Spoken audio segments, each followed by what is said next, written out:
New numbers from China's customs authority show that imports are on the rise.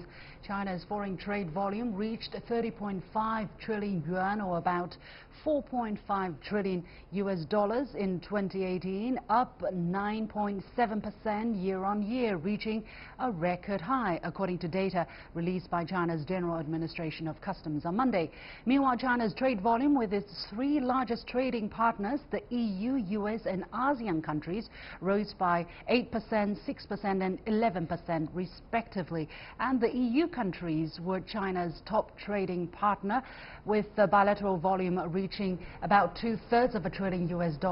What has prompted the two sides to work so closely and consistently, especially on the economic front? And what are the factors behind these record numbers? Joining me in the studio are Adam Dunnett, Secretary General of the European Union Chamber of Commerce in China, and Professor John Gong from the University of International Business and Economics. Gentlemen, welcome to the point. Let me first ask you about the general picture of China's foreign trade in 2018. Professor Gong, $4.5 trillion in total volume and 9.7% year-on-year increase. What does that say about China's foreign trade? I think China's export sector continues to be an engine of growth for China's economy, even though we're under very difficult circumstances, in terms of the trade tensions with the U.S. Our exports growth is still very robust.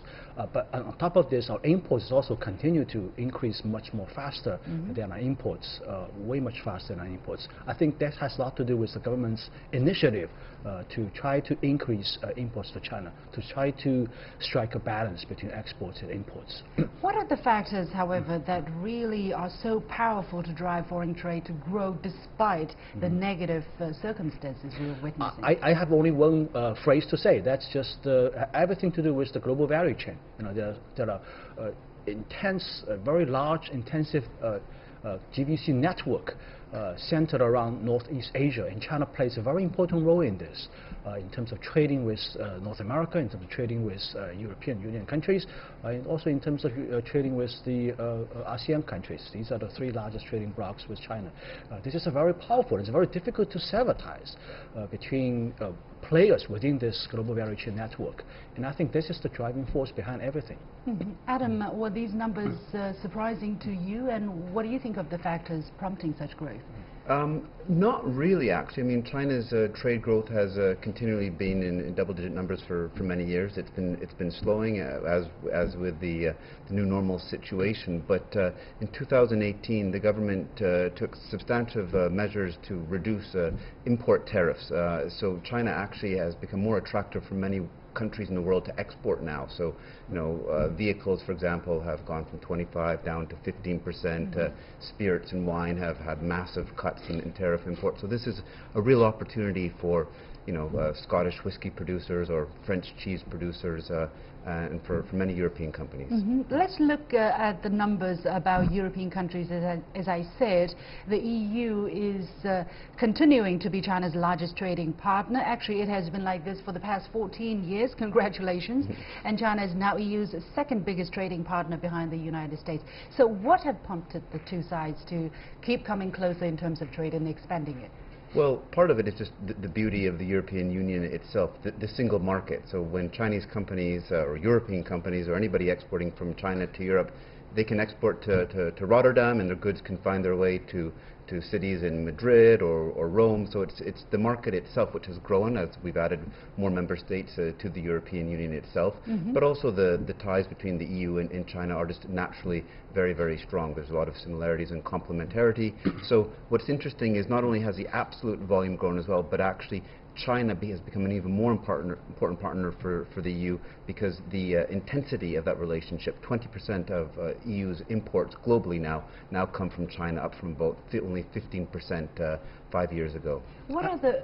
I mean, I'll just add one more point. I think also the China's Belt and Road Initiative, especially with the Central and Eastern European countries, also help a lot, especially facilitated by the trade through the train route between China and Central European countries. So that also adds a substantial volume to the trading volume between China and Europe, especially I think for agricultural products. exports from Central European countries to China. That's quite significant amount increase, I know. Yeah. Yeah. Well, you were talking about increasing intensity of trade. What exactly do you mean by that, and in what sectors, or prompted by what factors again? Well, again, it's part of China's development. So Chinese consumers are looking for more sophisticated goods, and so they're buying imports in wine and cheese and even specialty chemicals, luxury cars, even more modern cars, the European experience, even the travel. Think about tourism as well, trade in goods, trade in service as well.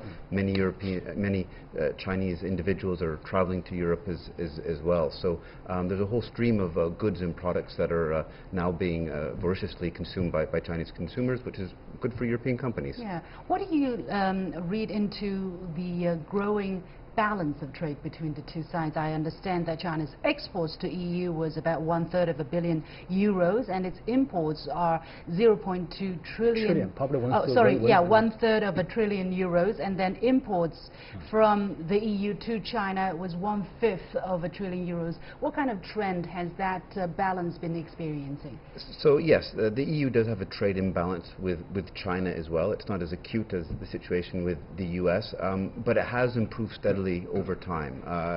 Other way of looking at those figures is for every billion euros of exports that leave China to go to the EU is sending only about $500 million towards China. So we'd like to close that gap, but in fact it is closing. It's about 2 to 1 now, but if we go back in history 10 years ago, it was actually about 4 to 1. John, how do you look at this small narrowing gap of trade? I think the trading balance between European Union and China pales in comparison with China's trading balance with the United States. If you look at the, about $400 billion of China's trade surplus last year, over 3/4 of it is actually with the United States. And the United States single-handedly accounts for more and more of China's total trading balance. And that's quite ironic, right? The more President Trump was complaining about it, the more the deficit was growing. What are the factors? Just remind us. The numbers last year with the United States is really quite striking to me. As you said, even with these tariffs imposed by two sides, trade continues to be a very robust, very resilient item between the two. And deficit was not going away. Right. I think some of it has to do with the fact that some orders are accelerated before the tariffs deadlines expire. So I think for the first quarter of this year, 2019, it's going to be quite difficult. That's my prediction. I don't know yet. Okay, let's wait and see. Now, according to the 2018 Business Confidence Survey released by the EU Chamber of Commerce, a majority of respondents still recognize China as top 3 destination for present and future investment. Is that also the sentiment that you felt while interacting with your members? How do they look at trade and investment prospects for China? Yeah, I mean, the trade relationship, as you've pointed out, between the EU and China is already very, very strong.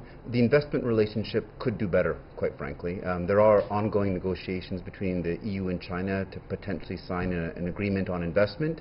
And in that agreement, we could see potential further market opening in China, which would be good for European companies. And we could see perhaps some greater protection for Chinese companies investing in Europe as well. What are some of the thornier issues that we're looking at, but potentially there could be breakthroughs? I do not, because this complaint about China not doing enough or fast enough in its reform and carrying out its reform and opening up pledges have been there for a while. Have we seen some breakthroughs or actions in the past few months? Absolutely.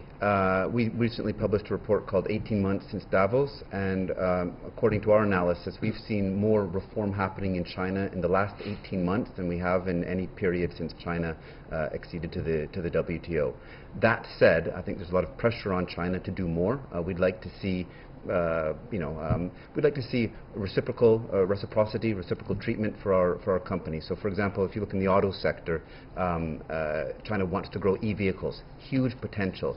But you only have subsidies for e-vehicles for Chinese companies for products produced here in China. But that is being phased out, right? We have there's a deadline. It is, but that period has given Chinese companies a head start. In Europe, well, we give that policy to everybody. Look, Tesla is coming to China to produce locally to exactly benefit or, you know, get rid of that invisible barrier. What are European companies doing in order to make the best out of the existing policy?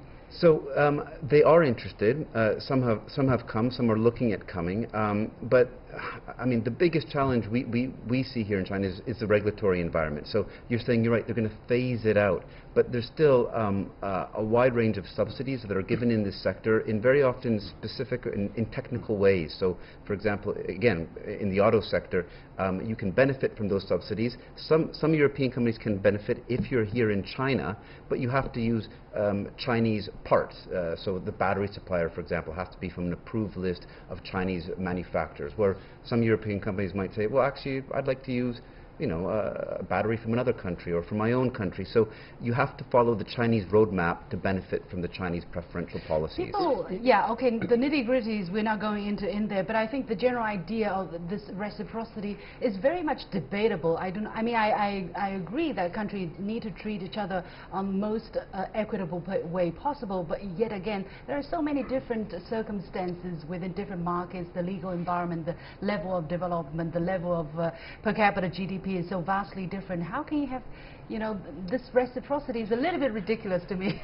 I agree. It's never going to be entirely equal, just like with trade. You're never going to have an equal balance with every country. But the question is it sustainable? And in the case with the U.S., well, I'll let U.S. colleagues speak to that. But in terms of market access, again, as I just said, we've seen more happen in the last 18 months than we have in any other period.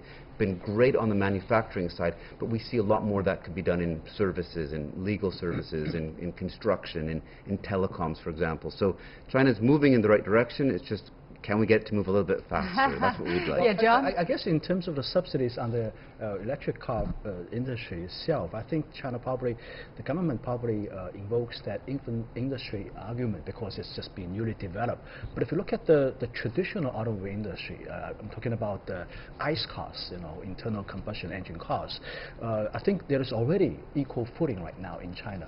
I know for a fact that BMW in Tiexi district in Shenyang enjoys huge subsidies in the city of Shenyang. I know they have its entire value chain suppliers. These are German companies operating in China. Their operation in this very large industrial district in the city of Shenyang. Centering around BMW's operation, and they're being serviced, they're being provided subsidies by the local government. You know, they're very happy, I know. For a fact, they're very happy in the city of Shenyang. And the environment is only going to get better, I suppose, Adam. I hope so. Yeah. I mean, from all the messages that we're hearing, from the numbers, from the measures, the kind of determination to further open up and develop from the Chinese government, John. That's my understanding. I think we are going towards that direction. There's no doubt about it, especially you know, in anticipation of the agreement that are going to be reached between Chinese side and American side during the you know, next rounds of negotiations. China's going to be more open and also going to be having more of a level playing field. Well, but never expect reciprocity. I hate that word, I'm sorry, because it's just not realistic. Anyway, thank you so much for coming to the show today. Adam Dunnett, Secretary General of the European Union Chamber of Commerce in Beijing, and Professor John Gong from the University of International Business and Economics.